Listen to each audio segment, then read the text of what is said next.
So hello guys, this is going to be part second of our Daffodils poem by William Wordsworth.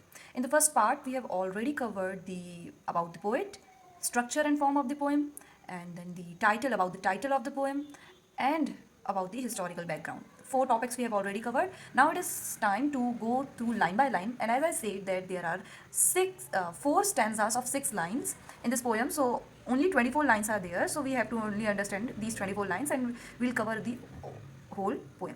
So now let's start with the first line. I wandered lonely as a cloud, and I've already told you about this that originally in 1815 this was the original title of the poem. I wandered only as a cloud, but it showed emotional status of the poet, and the it focused more on the poet. So that is why the title, the more popular title we know today is Daffodils, okay? Because it not only focuses on nature but also is easy to remember and makes the poem joyful, right? So I wandered lonely as a cloud. So who is wandering lonely as a cloud? Wordsworth, William Wordsworth. And as a cloud means here simile is used, okay? The poet is comparing himself to a cloud. Now why only a cloud? Because a cloud floats freely, it moves without direction, it is detached from the earth and is in in an isolated form. That is describing his mental state before seeing the daffodils. है ना? Because he is isolated, emotionally empty, drifting aimlessly, spiritually detached. So that is why a cloud here is representing a wandering mind without any purpose, and it is seeming more like the state of mind of the poet. That is why he is comparing himself to a cloud, and the cloud is floating over vales and hills, मतलब पहाड़ घाटियाँ and पहाड़ियाँ, right? Vales and hills. This suggests a distance from human society. Human society lives on the surface, right? But it is floating high on over vales and hills, valleys and hills. It means the poet is not only lonely, but he is also emotionally empty. Okay, so the first line we have covered. I wandered lonely as a cloud. So here, what is the poet saying? The poet is walking alone like a cloud, right? Like a lonely cloud, and he is comparing his movement, that is solitary movement, to that of a drifting cloud. So this is emphasizing emotional isolation and a sense of detached wandering. Okay.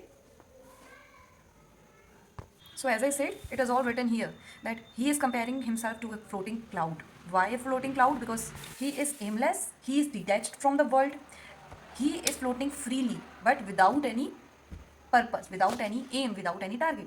He is feeling spiritually detached, drifting aimlessly, emotionally empty, isolated, right? And the sky is vast. Here you also have to remember that the sky is vast, and the journey seems like infinite to the poet, because he is not moving in a particular direction. So that is why he is feeling emotionally and spiritually detached. Okay, so it is emotional isolation and spiritual emptiness. That is why the word wonder has been used as the word. I wandered lonely as a cloud. As a cloud we have seen, we have seen wondered is implying that lack of direction, like a cloud, right? Now the second line, that floats on high over vales and hills. Okay, so the word float has been used, that is and over vales and hills means he is away from the human society, he is kind of detached. Despite he being a part of the world, he is not emotionally or you can say psychologically part of the world. He is just a part of the world physically, not emotionally or psychologically, right? So Wales is an old school word used for valleys, and that is ghatiyan, and he is looking down on the earth from the very above, like a cloud, है ना? So that is why it is emphasizing that he is not a part of the world. He is just observing people. He is just observing society, right? He is above earth. It means he is disconnected from the world, है ना? And in this vales and hills, the poetic device imagery has been used, and that is floating means he is moving without any purpose but observing the world. He does not have any purpose, but what is he doing? He is not doing anything, like doing no work, but he is just observing, like a poet before writing down a masterpiece. What he does, he observes not only the people but ideas, society, human, right? So this was line second. Now let's come to line third.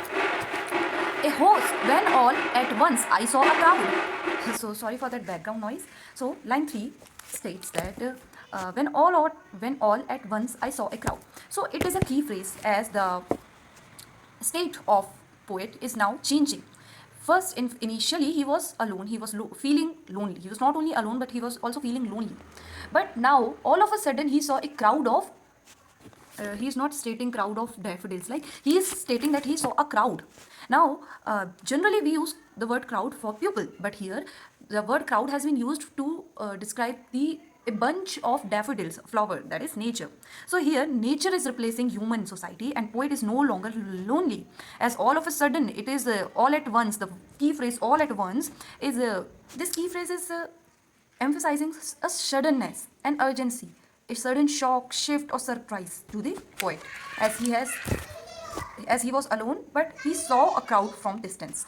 Now the fourth line, a host of golden daffodils. So the word host suggests a large gathering, a large crowd, huh? Something that is very crowdy, right? So, and even divine sometimes, like host of angels, divine gathering, like, okay. So what does this word serving? What purpose this word is serving? It is contrasting with the word lonely. I wanted lonely as a cloud, the line first. It is now contrasting as this crowd word is used against the word lonely. He was alone, now there are many flowers, so he met someone, not in the form of human, but in the form of nature. Okay, and also this crowd word is making nature feel more alive, as the personification is used here, the poetic device. So it is making nature feel alive. Wherever you use the poetic device personification, what you do is you make nature feel more alive, है ना, feel more joyful, है ना. So I saw a host of golden daffodils. Now why the word golden? As golden suggests us not only brightness but richness, but warmth and joy, and you can also say overall spiritual wealth. Golden is precious. He could also have said yellow daffodils, but no, golden is serving different purposes here. Unlike the color yellow, they are golden because they are golden, they are emotionally valuable, they are spiritually precious, right? So the daffodils are, personified as nature. And sorry, the daffodils are personified as humans, right? And as a romantic poet, Wordsworth believed that nature has healing powers and it heals the human soul. The cloud being like a wandering mind, and the host of golden daffodils are showing, just a welcoming group. The poet is now moving from isolation to connection, from emptiness to joy, golden, है ना? Connection, isolation, lonely, connection, crowd, emptiness, lonely, joy, golden, and daffodils. From solitude to spiritual richness, you can say, in all these 4 lines, right? So now it's time of 5th line. Now the 5th line, beside the lake, beneath the trees, and the 6th line, fluttering and dancing in the breeze. So you can here see the rhyming scheme also, A, B, and C, trees and breeze. Okay, so in the 5th line he is saying that the position of the daffodils is beside the lake, beneath the tree, under the tree, and they are fluttering and dancing in the breeze. Like the breeze, the day, as I said earlier, that it was a stormy and breezy day, and the daffodils were not standing still, they were fluttering and dancing. Here again you can see that the imagery in lake and beneath the trees, that he is just making us imagine the place of where daffodils are, and he is also playing with our senses, like he is saying they are fluttering and dancing in the breeze. He is suggesting a movement to us. This is a brilliant use of the poetic device imagery. Now fluttering and dancing in the breeze, you can also say that this is the classical example of personification, like dancing. The word dancing is used here. So what does this line mean?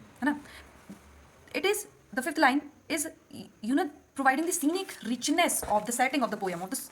Okay, so it is looking like a movie scene, a cinematic imagery. Now the nature is layered beside the lake, under the tree, right? And alliteration has been used to create a musical flow. Wherever you see alliteration is used, you can add on the effect that it creates a musical flow. So they are not just anywhere, like they are not anywhere in the somewhere, but they are tucked into nature's pocket. This line is very important for your exams, for adding richness in your answer, right? So line 6, fluttering and dancing in the breeze. They were moving gently in the wind like they were dancing. The movement were so gentle, was so sophisticated, was so, you know, pre- precise that it was looking like dance to the poet. Personification is used, है ना?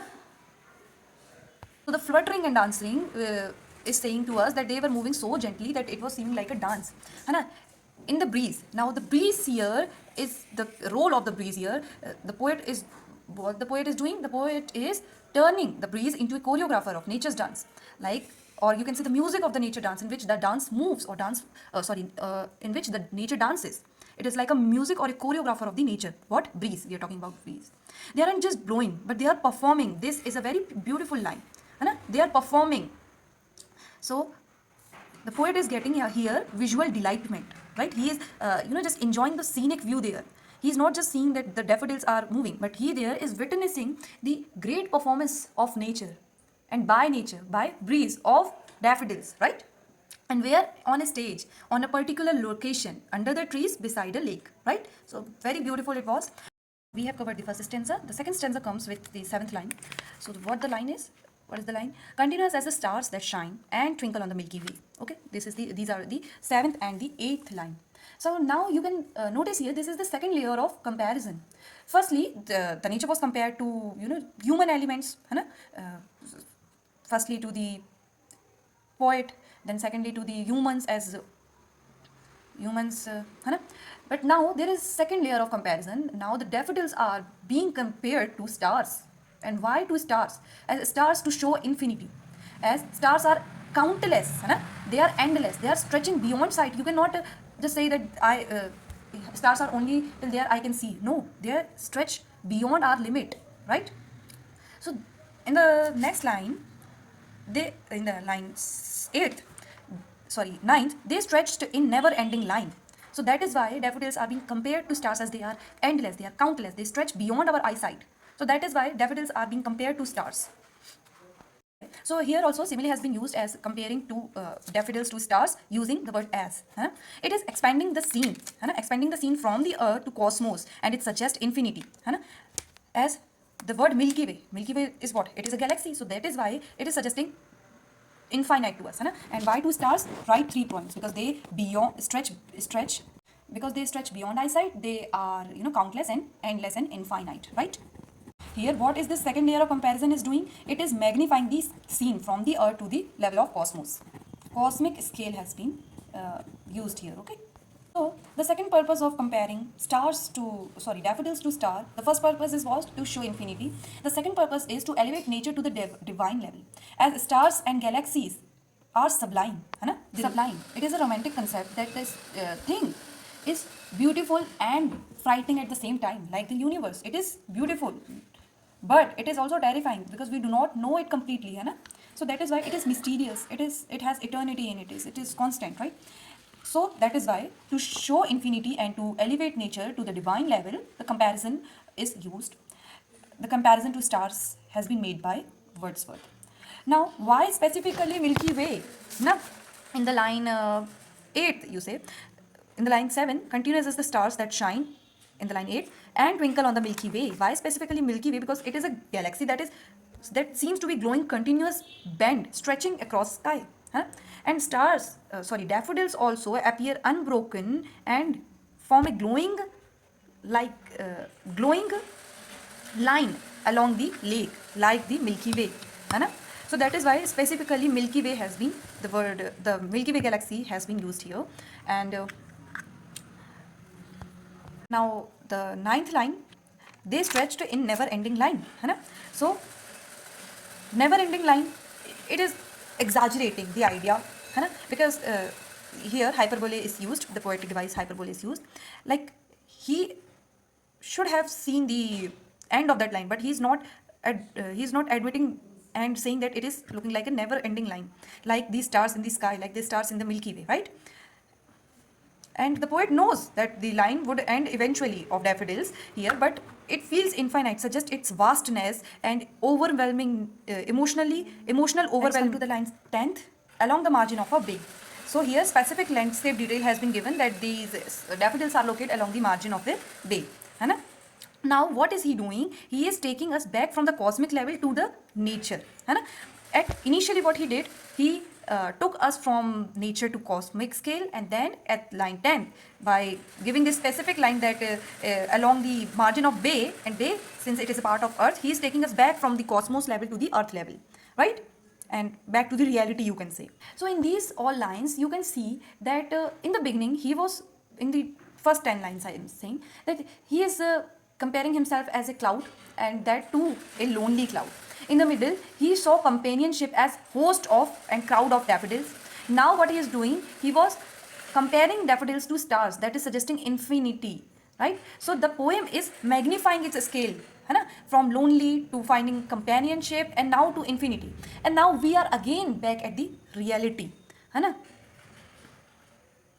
Comes the I say 11th line. 10,000 saw I at a glance. 12th, tossing their heads in sprightly dance. 10,000.